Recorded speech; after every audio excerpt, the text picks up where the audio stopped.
اگر یہ خواہش ہے کہ یہ وسیع البنیاد حکومت نہیں ہے اس طرح کی نہیں ہے، تو طالبان ہمیشہ کہہ سکتے ہیں کہ فی الحال تو یہ انٹرم سیٹ اپ ہے، جب بڑی حکومت آئے گی تو پھر ہم آپ کو اکوموڈیٹ کریں گے. تو پھر یہ ایک ریڈی میڈ جواب ان کے پاس ہے پرہیپس.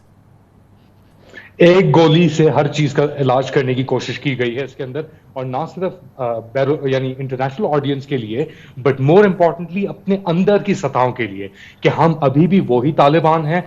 ہمارے تھوڑی دیر قبل طالبان نے نئی افغان حکومت کا اعلان کیا، اور اس حوالے سے جو نئی حکومت کے اراکین ہیں، جو کلیدی لوگ ہیں، ان کا تعارف ہم نے آپ کو وقفے سے قبل دیا.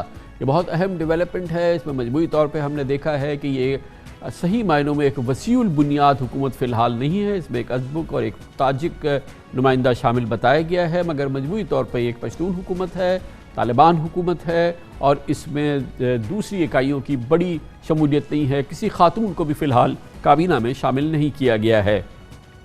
اس پوری صورتحال پر، کابل کی آج کی اس بڑی اہم ڈیولپمنٹ پر اور آنے والے دنوں میں کیا ہونے جا رہا ہے، اس پر بات کرنے کے لیے ہم براہ راست کابل جائیں گے، جہاں پر ممتاز سینئر صحافی علی مصطفیٰ ہمیں ایک بار پھر جوائن کر رہے ہیں. علی مصطفیٰ سینئر صحافی ہیں، ٹرکی کے نامور media network TRT world سے منسلک ہیں. بہت بہت شکریہ علی مصطفیٰ صاحب. تو حکومت کا اعلان تو ہوا، لیکن یہ ایک وسیع البنیاد حکومت، ایک انکلوسیو گورنمنٹ جو دنیا ڈیمانڈ کر رہی تھی یا جس کی خواہش رکھتی تھی، طالبان نے وہ فی الحال نہیں دی ہے. اس کی کوئی آج کلیریفیکیشن یا اس کے حوالے سے کوئی بات کی ذبیح اللہ مجاہد صاحب نے جب یہ آج وہ حکومت کا اعلان کر رہے تھے؟ انہوں نے یہ ضرور کہا کامران صاحب، پہلے آپ کو بہت شکریہ مجھے اپنے پروگرام پہ بلانے کا. ذبیح اللہ مجاہد صاحب نے یہ کہا کہ جی یہ انٹرم سیٹ اپ ہے، یہ حقیقی حکومت نہیں ہے ابھی، یہ مکمل حکومت نہیں ہے ابھی. اور اس کا یہ معنی ہے کہ پچھلے 3 ہفتوں سے ان کے اوپر اتنا پریشر چل رہا تھا طالبان کے اوپر کہ وہ حکومت کا اعلان کریں، اور وہ اس کشمکش میں مبتلا تھا کہ اگر نے یہ اعلان کر دیا تو یہ ہو جائے گا، انٹرنل ڈرفٹ آ جائے گی، اگر وہ کر دیا تو اس طرف چلا جائے گا.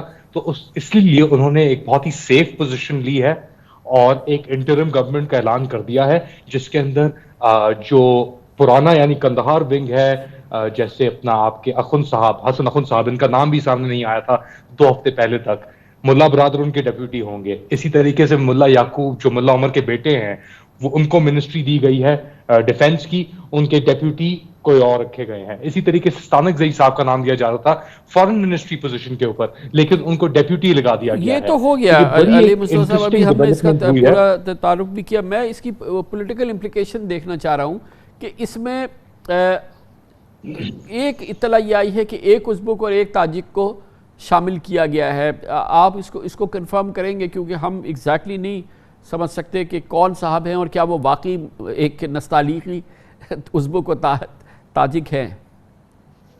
جی، ایکٹنگ ڈیفنس منسٹر جو ہیں وہ تاجک ملا بسم اللہ کر کے ان کا نام ہے، اور ان کو اپنا تعینات کیا گیا ہے. یہ لڑ رہے تھے بیسیکلی بدخشان سے ان کا تعلق ہے، اور پنشیر کے جو کیپچر کے اندر ان کا بہت بڑا ہاتھ تھا. تو ایک بڑی سگنیفیکنٹ پوزیشن ہے، ایکٹنگ ہی صحیح کیوں نہ ہو، ایکٹنگ آرمی چیف ایک تاجک کے پاس گئی ہے فرام بدخشان. لیکن اس کا یہ مطلب نہیں کہ یہ ایک انکلوسیو گورنمنٹ ہے جیسے آپ اس کو سمجھ رہے ہوں گے یا اور لوگ سمجھ رہے ہوں گے.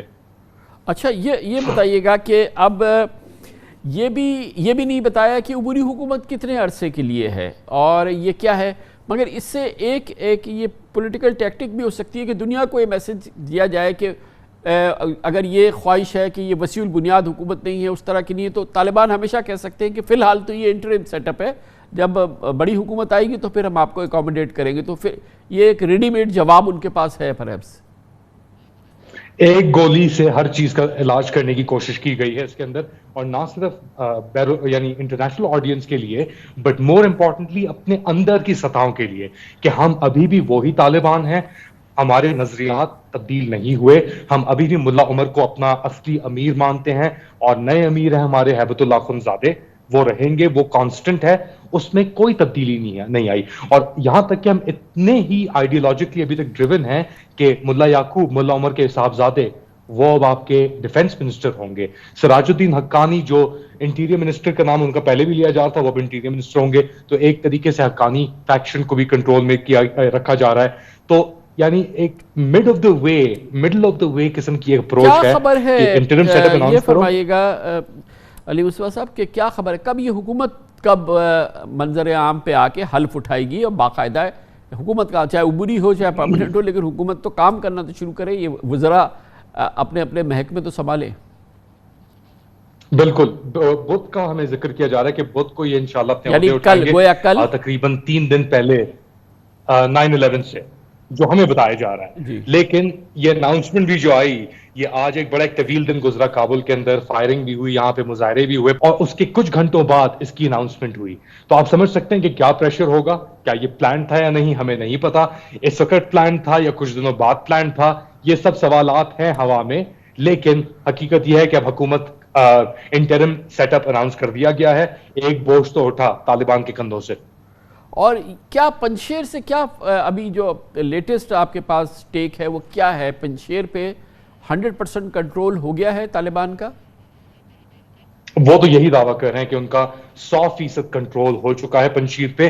پہلی بار طالبان کہہ رہا ہے کہ پورے افغانستان میں ایک حکومت کا کنٹرول ہے. لیکن دوسری طرف اگر آپ احمد مسعود جو احمد شاہ مسعود کے صاحبزادے ہیں یا ان کے سورسز سے بات کریں تو بڑی ڈس انفارمیشن بھی چل رہی ہے. یہ بتائیے گا کہ کیا اس وقت معاشی صورتحال کیا ہے, کاروباری صورتحال کیا ہے, بینکس اور ایکسچینج ریٹ وغیرہ کی کیا صورتحال ہے؟ ایکسچینج ریٹ تھوڑا سٹیبلائز ہوا ہے, پچھلے کچھ دنوں پہلے 86 افغانی تھا پر ڈالر, اب آ گیا ہے تقریباً 82-83 کے درمیان. لیکن اس کا یہ مطلب نہیں ہے کہ معاشی حالات آپ کے صحیح ہیں. ان کی بہت کوشش چل رہی ہے کہ یہ یونائٹڈ نیشن سے تقریباً $230 ملین ہیومینیٹیرین ایڈ ریسیو کریں, کسی طریقے سے اپنے جو پیسے فروزن ہیں ورلڈ بینک کے تھرو $10 ارب ان کو انفریز کیا جائے.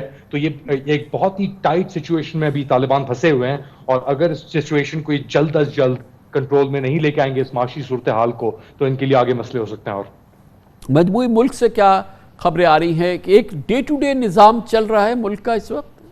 بالکل ڈے ٹو ڈے نظام چل رہا ہے ملک کا. بڑے لوگوں کو ابھی تک تنخواہیں نہیں ملی ہیں, کچھ پچھلے 6 ماہ سے تنخواہیں نہیں ملی ہیں. لوگ ایسے ہیں جو بھوکے اپنی راتیں گزارے ہیں کابل کے اندر. کابل سے باہر آپ نکلے, ہم باگرام کی طرف گئے تھے کچھ عرصہ پہلے, پاروان پروونس کی طرف, تو ادھر آپ کو ابھی بھی فروٹ سیلرز سینکڑوں کی تعداد سے روڈ کے سائڈ پہ ہوں گے, وہ انگور بیچ رہے ہیں, وہ سیب بیچ رہے ہیں. یعنی بہت ان کے پاس ریسورسز ہیں لیکن ان کے پاس کولڈ سٹوریج فیسلٹیز نہیں ہیں, ان کے پاس ڈسٹریبیوشن نیٹ ورکس اتنے مضبوط نہیں ہیں, اور یہ سب منی بزنس ہے, پیسوں پہ یہ چیز چلتی ہے. ان کے پاس کریڈٹ اکانومی نہیں ہے. تو اس کا یہ مطلب ہے کہ اگر آپ کے ہاتھ میں پیسے نہیں ہیں تو آپ کے پاس خرچ کرنے کے لیے کچھ نہیں ہے. And that is a major major major issue for the Taliban right now. Thank you so much, بہت بہت شکریہ. علی مصطفیٰ ہمارے ساتھ کابل سے موجود تھے.